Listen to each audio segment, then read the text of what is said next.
1599 ഒരു ബെൽജിയൻ പട്ടണത്തിൽ ജനിച്ച വിശുദ്ധ ജോൺ ബെർക്കുമാൻസ് ചെറുപ്പം മുതലേ പരിശുദ്ധ കുർബാനയോടും ദൈവമാതാവിനോടും അതീവ ഭക്തി പുലർത്തിയിരുന്നു.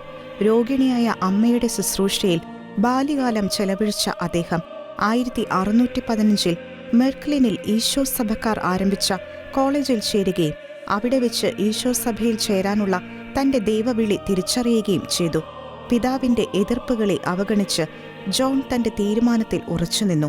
പൗരോഹിത്യപട്ടം സ്വീകരിച്ച ശേഷം സൈന്യത്തിൽ ചാപ്ലിനായി സേവനം ചെയ്ത് യുദ്ധമുഖത്ത് വെച്ച് രക്തസാക്ഷിത്വം വരിക്കാനായിരുന്നു ജോണിന്റെ ആഗ്രഹം.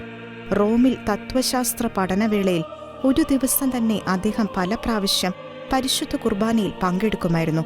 1621 ഓഗസ്റ്റിൽ കടുത്ത രോഗബാധയെ തുടർന്ന് കിടപ്പിലായ അദ്ദേഹം തന്റെ 3 നിധികളായ ജപമാലയും കുരിശുരൂപവും നിയമഗ്രന്ഥവും കൈകളിൽ പിടിച്ച് മരണത്തിനായി ഒരുങ്ങുകയും എത്രയും ആനന്ദത്തോടെയും ആത്മനിറവോടെയും 22-ാം വയസ്സിൽ 1621 ഓഗസ്റ്റ് 13 ഭൂമിയിലെ പര്യടനം അവസാനിപ്പിച്ച് നിത്യസമ്മാനത്തിനായി യാത്രയാകുകയും ചെയ്തു.